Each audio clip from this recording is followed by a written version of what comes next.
Hello? Just on?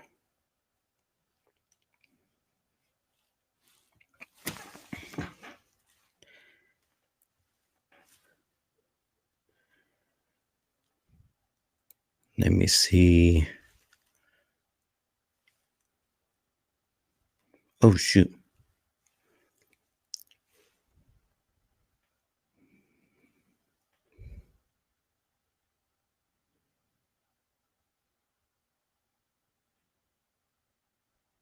Oh, it's on.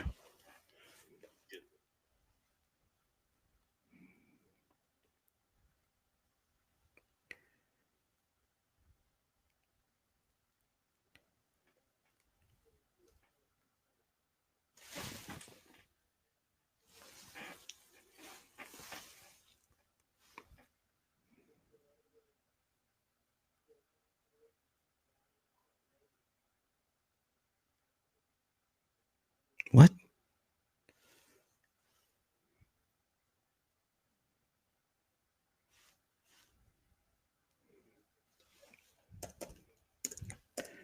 Checking things out.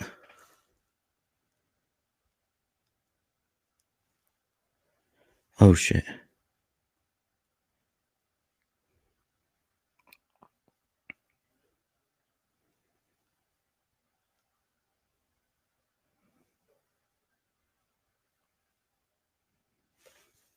Oh, damn. I think oh, shit. It looks like I'm blocked. I am blocked from live streaming on Facebook. Holy shit.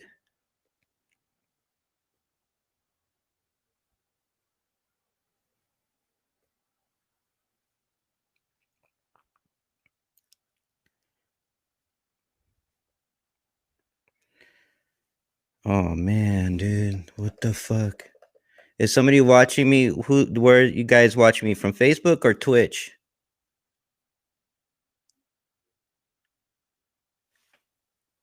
I think I'm blocked on Facebook. Oh my fucking god. Even from live streaming. Is it working? Oh shoot. Reload.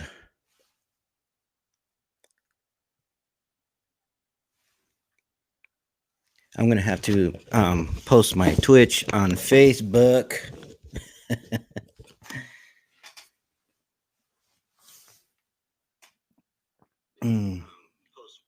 What?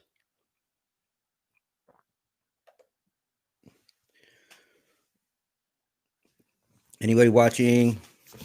So this is a program where I'm gonna talk about, geez, I don't even know if I should talk about it now, because my other live is not working and I have a more audience there. I don't really have an audience on Twitch. And then the new people that come on will probably be lost in understanding what I'm talking about. Maybe. How do I? Oh, yeah. Yeah. Share.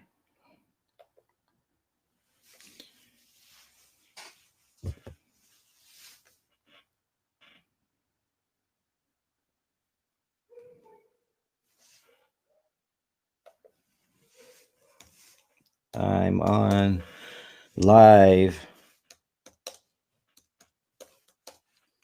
I'm on live.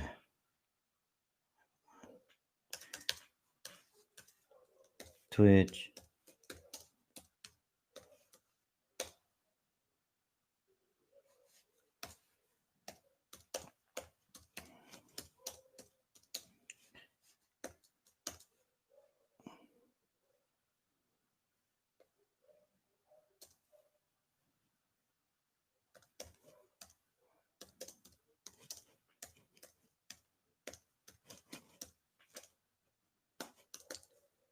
Sorry, guys. All right. All right. So who's on here? Who's on here right now?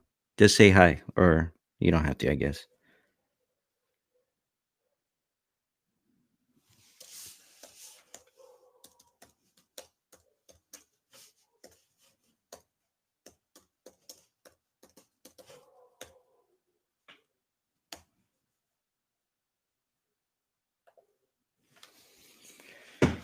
Oh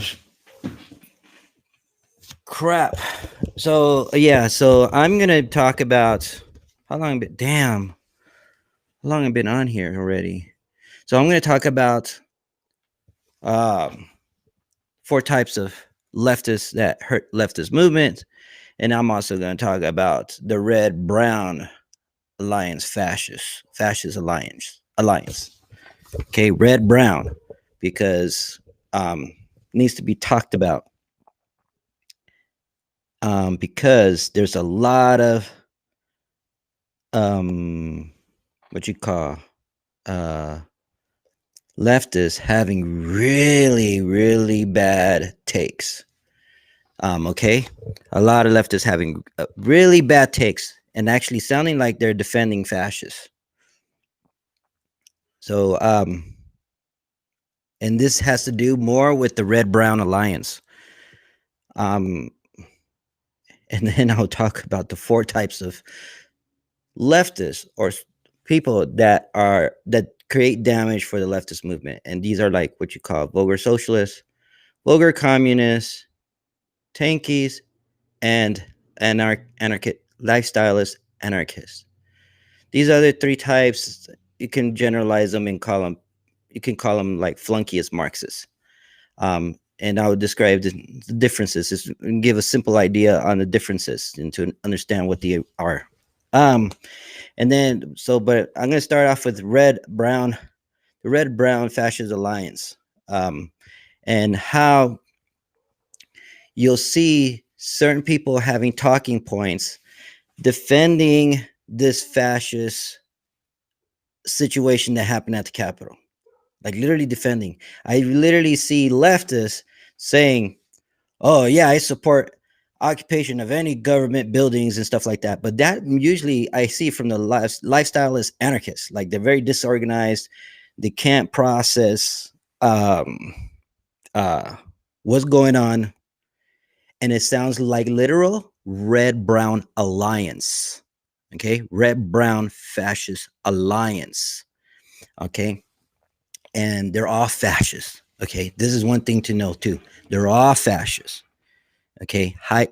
And so you have certain elements infiltrated within leftist communities, or circles, and they'll give weird talking points, and sometimes also they'll give talking points that will overshadow what happened at the Capitol by bombarding media or social media and writing articles, talking about free speech is under attack. Like, really, did some policies come up on regulating free speech or something? New policies? Well, there's a lot of problems we got to deal with in the United States. But to bring that up right at the moment of what happened at the Capitol, says a lot. So the free speech concept is literally a distraction tactic. Okay, it's not like we can't acknowledge certain things that are not good, but right now an intense situation happened. Okay, and that's basically, that intense situation is a like a coup. Okay, what is a coup? A coup d'etat, or whatever. A coup is, if it's a group of people within the system or government, whether it's a military, political party, or a dictator itself, or leadership itself, whether they're in power or trying to put someone new in power, and that person's leading the coup.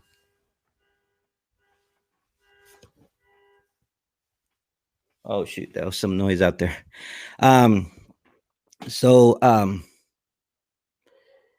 uh I got distracted for a moment. So and also in this situation that happened in the Capitol, now people are finding out that a lot of them that were there at that gathering were cops coming from different states. Literally a lot of bunch of cops coming from different states. I was thinking there was a lot of petite bourgeois people or petty bougie people, right? But it goes to show, yeah, it was a bunch of petty bourgeois people, but there was a ton of police, and a lot of police are um, um, getting caught by their own police departments for participating there. They were actually there at the Capitol, flashing their badges on people and on cops, telling them, let them through. And they were barging through too. Um, and there was actually some cops not even letting them go through. So they were out there really doing a coup, because a coup happens through military, political party, and dictator or leader. That's how it's described. Okay. It's an inside thing. It's not a revolution. A coup and a revolution are two different things. Also, that's another thing. This is where I'm going to get to where how the red brown fascist alliance is no good, of course, no good. They're fascists, and how they're playing a trickery game and playing with words and all this kind of stuff. All right, we have to really, really fucking be careful with these fucking people, and they call themselves leftists, straight fucking leftists, and then talking about making you worry about more about free speech because the tech giants, because Parler was taken out. Here's another thing that nobody's going to acknowledge. Just barely a month ago, 4 weeks ago or so, barely a month ago, Trump himself tried to ban a whole social network called TikTok. Where was everybody at about that? Maybe because there was no fascist violence happening at that time. Like, now this is a thing. Fascists like to use free speech as a distraction tactic, uh, to hide their violent rhetoric of like genociding, or violent talking points, or their violent actions. Free speech is a distraction tactic because it plays in the conditioned mind of Americans very heavy. So when they bring it up, that hits your brain hard. It's a psychological thing. It's like psychological warfare shit. It's weird. So they're taking advantage of particular American conditionings, U.S. conditionings. Um, um, the conditioning is not a bad thing, but it's really weighs heavy in the brain. So if they bring up free speech, boom, you're distracted from what was happening.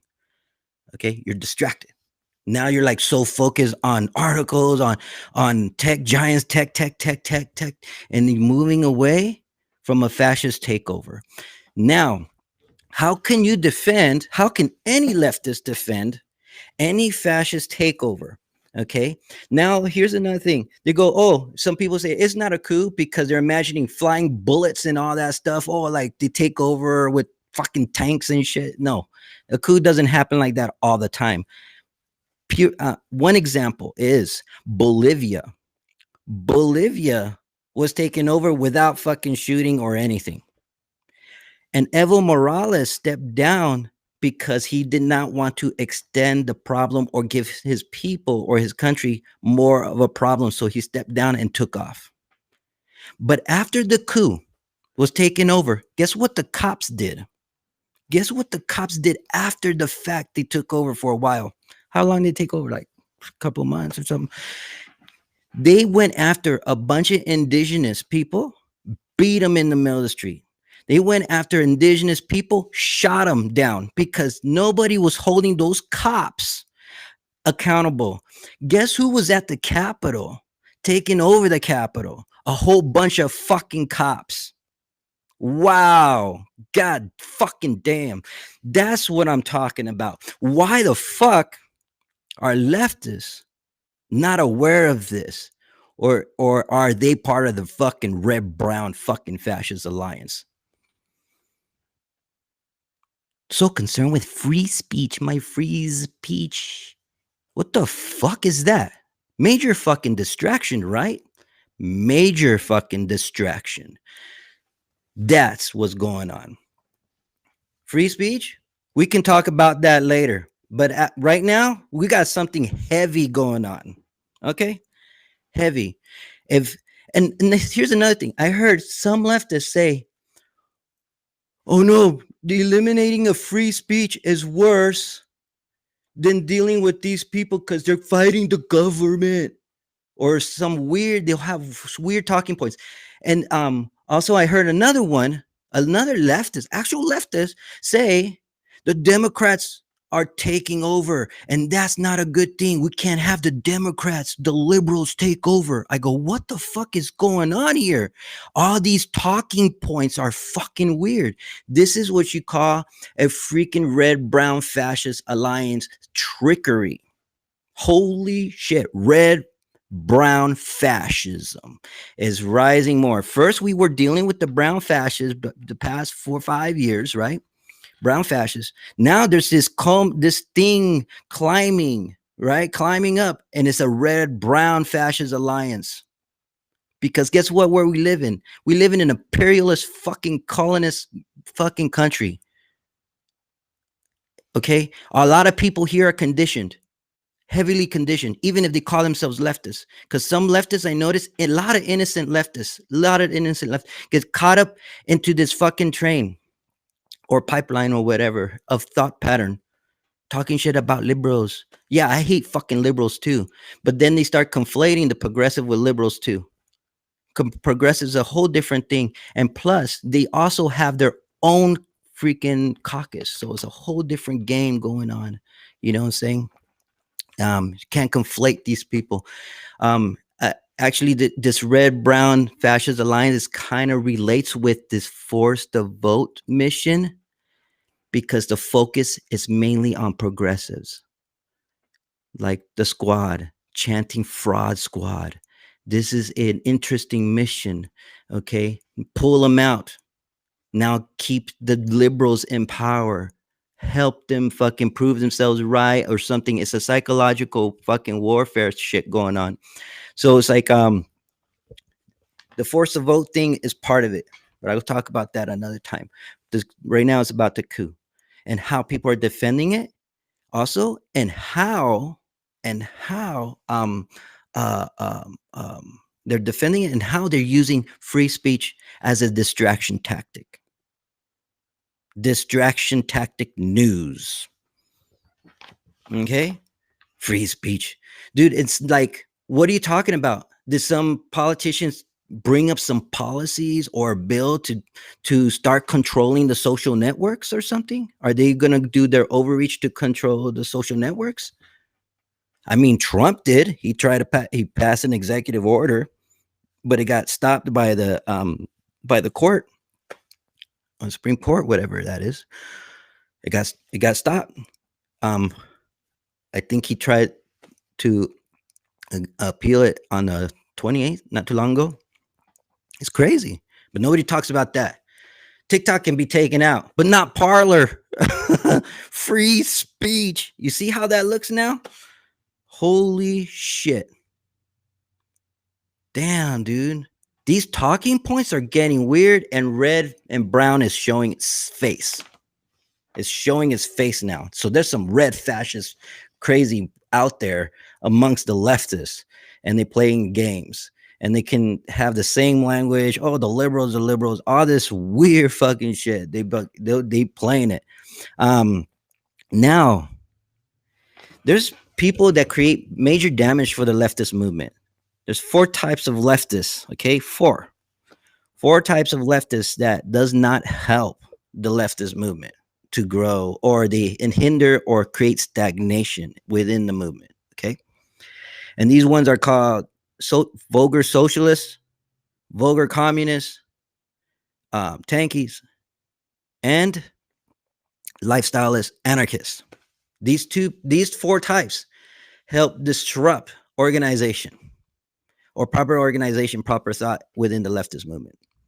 Okay, and also they tend to create a disunity amongst leftists. It doesn't help with leftist unity even. Okay, these 4 types. What do they do? Vulgar socialists create damage because they argue from a place of distribution. They don't argue from a place, guess where? From a place of production. So when they debate a capitalist, they always lose. And guess what? The capitalists always love to try to draw in a socialist or leftist, but most leftists or thinkers like up higher, they don't get fooled into it. They always like to push or drag people in to the distribution argument.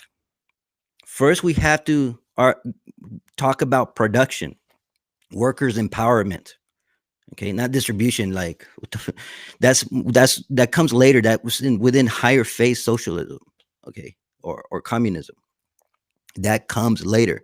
First, the workers need to take over the means of production and start to democratize the surplus that was created, democratize the surplus and how to deal with that surplus. And also putting that surplus within the maintenance of the company or the business and all that stuff.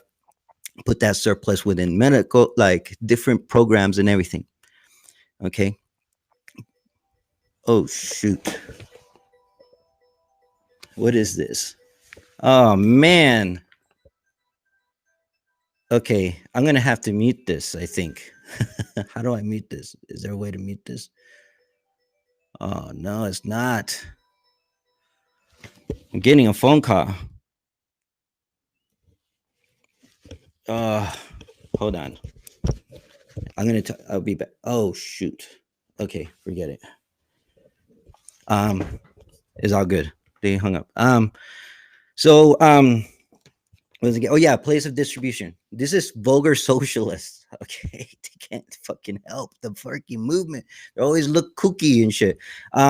So now when we get to a place when the society, okay, comes to a place where there's full worker empowerment, okay, full worker empowerment, all of this stuff has become co-ops or and all these things worker owned. And what happens is councils are developed. It's good to have councils from the beginning, like right, even right after a supposed revolution, right? Councils are developed. They all get together, right, and start working on the distribution, the democratization of the surplus, because now everybody's involved in the democratic input of the economy. Everybody, because all of them are workers, right? Everybody's involved in in a democratic there's democracy has entered the economy now. That's the point. Now with that surplus, that's when distribution comes for societies and communities. See, higher phase. We start going higher and higher, higher, higher. Okay. Right now in this phase, we have to do economic debates, debate on production, not distribution. Okay. Now it goes higher and higher. Now the surplus goes into medical for society, communities. Now the surplus goes in infrastructure because now people are empowered. They're in control of their own labor. See, simple. Vulgar socialists don't know how to fucking debate, and they hurt the movement because they're not empowering the worker. The worker feels like even to workers that live in false consciousness, in a concept called false consciousness that Engels talks about.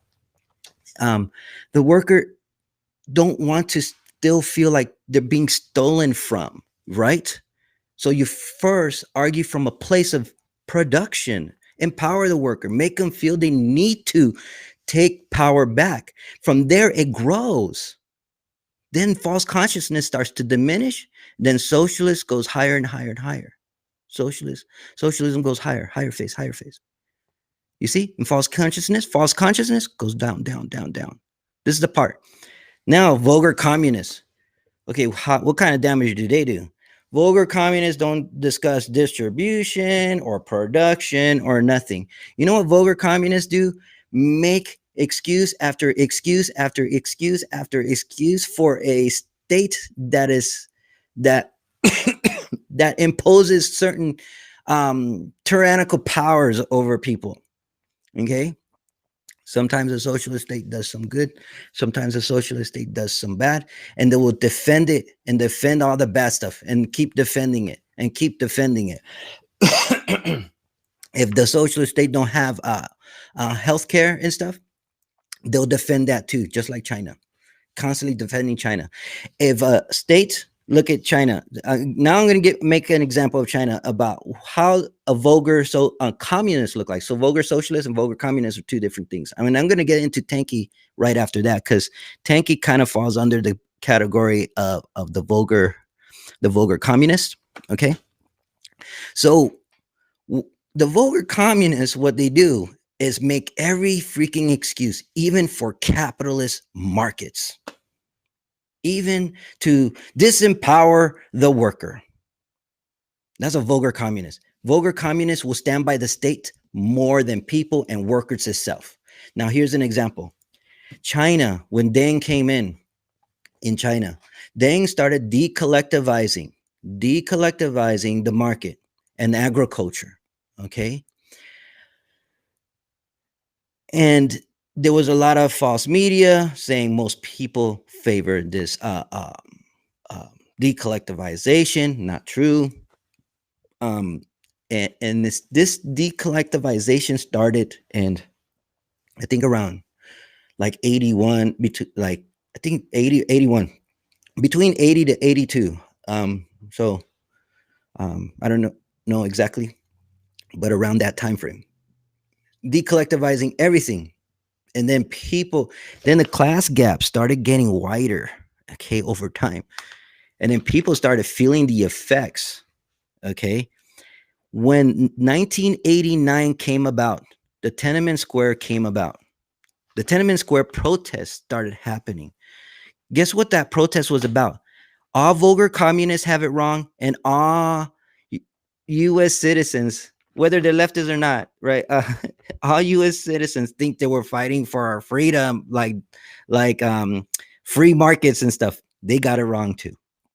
Everybody got it wrong. Vulgar communists and fucking U.S. people had it wrong. The protest in Tiananmen Square, guess what it was about? Collectivizing the markets again in 1989. From that dang stuff. Dang is freaking economy. Okay. This is something people should know, especially while we have this leftist socialist movement growing and there's all this confusion and this red brown stuff rising up. We should start being aware of stuff. So the Tiananmen Square protest was about having democratic input within the market again.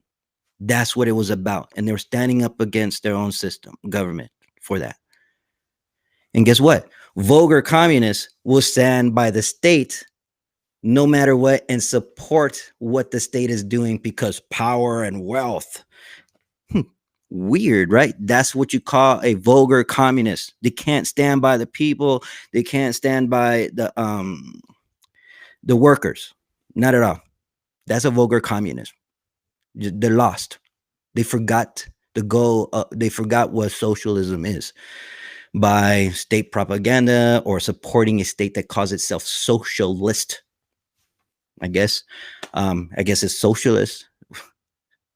These people are forgetting what it is. And now another thing that happened in China, Walmart workers, I guess it was 3 years ago or something, a few years ago, Walmart workers started protesting in China. So this is another thing with vulgar communists. The workers in China started protesting against Walmart, or Walmart workers in China were protesting for a better living wage, and the treatment that they were having within the Walmart business. Okay, Chinese government, Chinese state, socialist state was ignoring their protests, constantly ignoring their protests over and over, and they were asking for backup. The thing with China is it's like an Marxist-Leninist country, so you have like this one big giant union. So all the corporations that come from the outside, right? China makes deals for the workers. They stand up for the workers. That's what they're supposed to do. So that's what what happens in a socialist country. So when businesses come in, the state has to back them up, or the state owns the means of production, if it was created within that state. But they don't really have that. They have that, but there's a lot of stuff has been decollectivized too and stuff like that. So that's how a ML country will run. So now, while they were protesting, looking for help from the state, okay, because they act like the union for them. And so these are Walmart workers. All right. So what happened was the state was ignoring them, ignoring. And just when they noticed that, what they did was they pulled out the Chinese Communist Constitution, reading out the Constitution to say that they needed to back up the workers over these grievances they were expressing. Chinese state, Chinese socialist state, still ignored them, even after reading the Chinese Communist Constitution. It's like the state spit on their own constitution. No worker empowerment. And guess what? Even a vulgar communist will still defend the Chinese state for that. So that's vulgar communism. So we went through this vulgar socialism. They only argue from a place of distribution, not production, on the big, especially in these beginning stages of growing socialist movement. Then you got vulgar communists that tends to defend these states no matter what. If a state calls itself socialist, that's a vulgar communist. And they'll make excuses, sounding like almost like a capitalist. That's really trippy. That's vulgar communist. Now with Tanky. Tanky is a step further from vulgar communists, okay? But they're under that umbrella of vulgar communism. Tanky is more like, it's a weird word. I guess in a way, it's now like a pejorative for everything or something like that.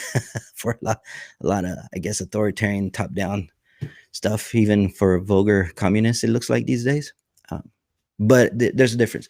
So a Tanky is a person that supports, that makes excuses even for the military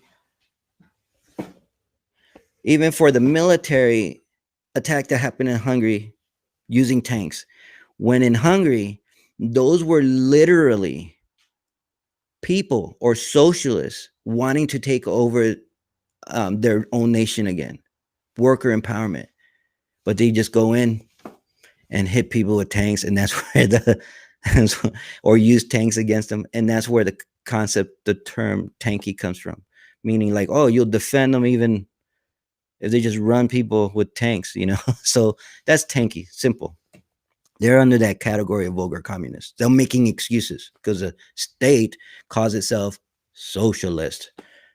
Weird. Now, the next one, fourth one, is lifestyle as anarchists. Lifestyle as anarchist. These people are highly against organizing or different forms of action. Okay, like me myself, I support a concept of diversity of tactics, and that includes electoralism. Okay, me participating in electoralism does not stop any form of direct action at all. It doesn't change anything. It's just more like supposedly like harm reduction situations, whether we're aware if it's harm reduction or not. We do our best on that level, but the work in the streets are always going. Okay, direct action, whether it's through unions, working with syndicalists, food not bombs, home not jails, homes for moms, all these projects. Okay, direct action is taking place no matter what. How does electoralism even stop that? It doesn't even make sense to me. But people make a big deal of not fucking participating. Oh, but I just bringing that up. But you don't have to be involved in electoralism if you're, I guess, a hardcore revolutionary Marxist or a hardcore anarchist, right? Hold on. Oh, I see. So what these lifestylist anarchists do is makes excuses for no organizing at all. Um, they it gets to a point of rugged individualism, whether they see it or not. Okay, whether they see it or not. So, well, was there's there's certain form, there a lot of them will be egoists, but egoism does not mean that. I mean, it doesn't mean that all egoists are lifestylist anarchists. Okay, some of them are egoist communists, and they work and they organize. They have this selfish mode to empower themselves for sure. So, and they also organize with people because of their own needs at the same time. That's natural. But there's some people that take it to a whole level of rugged individualism, whether they see it or not, like individualist anarchists or egoists. These two tend to fall in that category a lot, a lot. Some are not so individualist, but still make excuses and stuff like that, saying this is anarchy. It's like, what the hell is going on? Like, really? No, we can organize as a collective. So the collective part is always pulled out, and also they act like contrarian. The attitudes of contrarianism, you can see it a lot within post leftists. Post, whatever that means, post leftist, what, like this is after leftism, like what the hell's going on, or this is not leftist ideology. I don't really understand the terminology actually, but there mainly comes from post leftists, and they will argue with everybody and put down every plan or every type of organization that people bring up. These are what you call lifestylist anarchists, and they'll argue with everybody, making the leftist movement looking bad again. So you got these four, okay? Social, vulgar socialists, vulgar communists, tankies, lifestylist anarchists. And at the same time, these four also fall into the trap a little bit easier than the rest. They fall into the trap of that red-brown fascist alliance.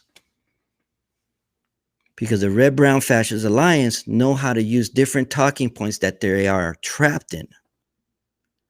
Especially with post-leftists. Post-leftists, man, they will literally back up some fascist talking points. Almost seems leans more brown than red, almost. The other ones are more red. So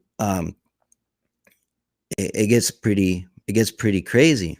Just giving an idea, because what happens is these people are not really grounded in what to work on, and not really organized. It's not, what they're doing is not orderly. They're not processing this stuff properly.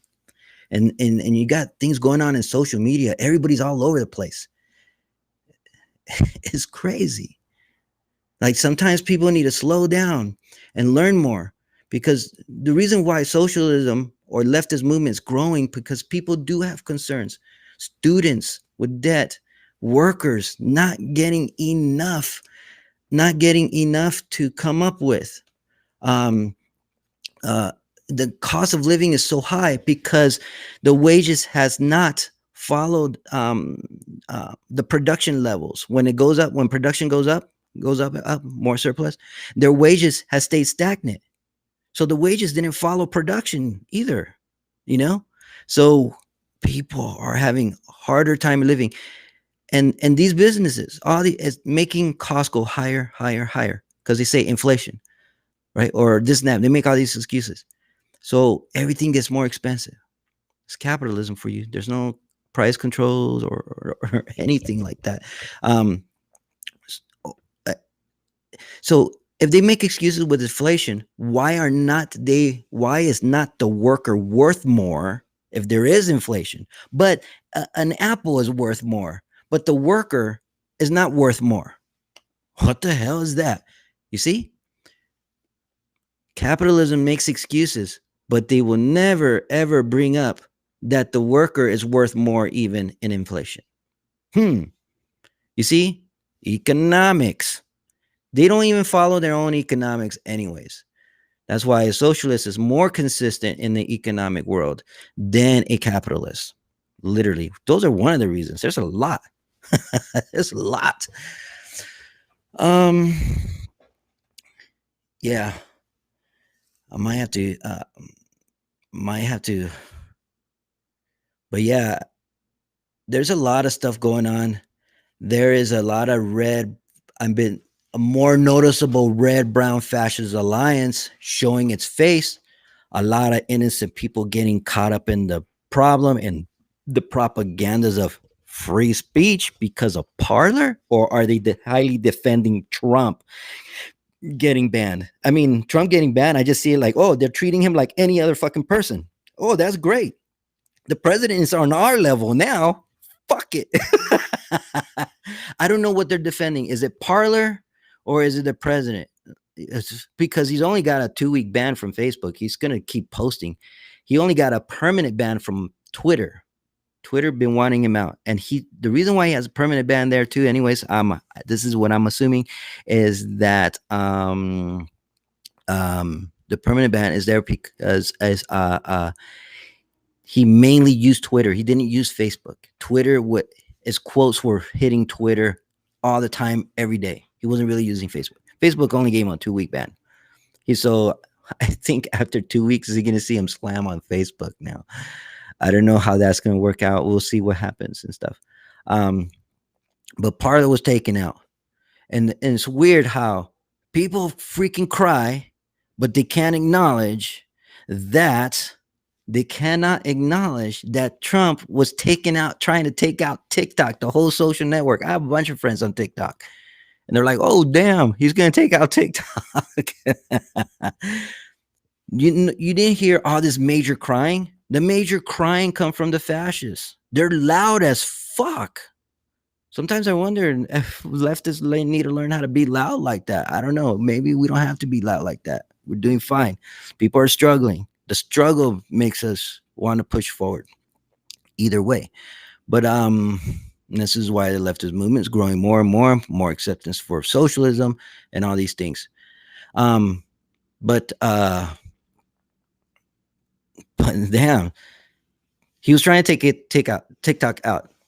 The process started like what, a month ago, and then nothing. Parler gets taken out, whereas Parler has actual language of violence, blood, even genocide in there. I don't know if I can post pictures in here in Twitch. I'm learning Twitch more and more. Pictures of all the things people said in Parler. Oh, it's freaking crazy. They openly freaking speak of like straight up war, blood, murder. Some of it, a bunch of it sounds like even genocide. So that's why I say the coup that happened in freaking the Capitol, it was mostly cops. It was a lot of cops. You'll see. It's all going to come out soon. And and then after the coup in Bolivia, we look at that. And remember, I brought up Bolivia earlier. After the coup happened, these cops all went out and started messing with the indigenous people, beating them and even shooting them, and not being held accountable for it. This coup that happened in the U.S., all fucking cops, a lot of cops, and they were flashing their badges as they were barging in, flashing their badges. That's a fucking coup. Wow. And they say, oh, it's not a coup. Well, yeah, well, a coup means like it's an inside thing, meaning it's either done by a party, political party. Oh, here's another one. There was Republicans in that coup too. So there was both the political party and all these cops in there. They were all in there. They're all working in there. It's like, wow, it's really trippy. So you had these Republicans going in and the cops going in. That is crazy. For a dictator, Trump, and a person that's not legitimately elected. They were trying to overthrow the democratic process that has happened to keep Trump in. That's a coup, literal coup.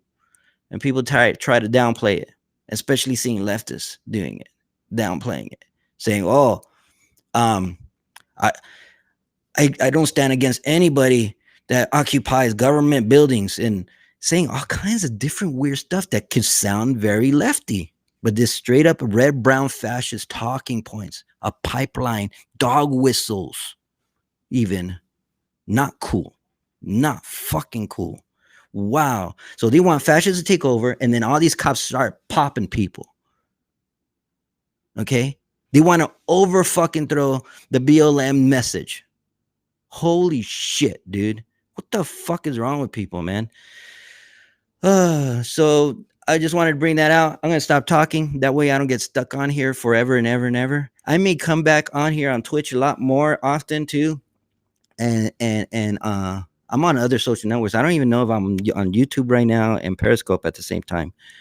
I haven't checked the settings. I probably did. But I'll be on Twitch more often. I'll probably even be playing games on here because I'm moving out of Facebook. I'm going to move out of Facebook because I got blocked again. I think I'm watched by fucking people like right wingers and fascists. They don't like the stuff I say or talk about, so they block me. So I'm going to probably be coming on Twitch. It's a good place. I'll be more on Twitter because nothing happens to me on Twitter, even when I argue with people. For some reason, it's just Facebook. I think there's a lot of fascists on Facebook. It's really interesting. How this is, but I'll be on Twitch more. I think I'll game. I'll play some games, but I'll be talking shit. I'll be dropping some stuff. I'm gonna help people increase their ideas and awareness about different things, thoughts. And by doing that, we're increasing our awareness of what level, what's the proper step, what's the next step to go higher and higher, and what steps we start first when we're down here, right? And then go higher and socialism, and then decreasing false consciousness. Simple. Well, not simple, I guess, but I think this has to be explained. I have a feeling all these people that say, hey, read theory, right? I don't think they even read theory. Even these Marxist Leninists that they say it even more than anybody else. Read theory. What the fuck? It's like, and they even tell you that if you read theory, if you understood theory, even if you haven't read everything, right, and you understood it and studied it a bunch, they'll still tell you read theory, and they have no argument after they say read theory. That's a trip. It's like a parroting talking point. So I'm about to let you go. Peace, love, and empowerment. Workers and people's empowerment. See you guys later. I'm taking off. All right. How do I end this now? Here's a finish button. All right. Talk to you guys later. Thanks for tuning in.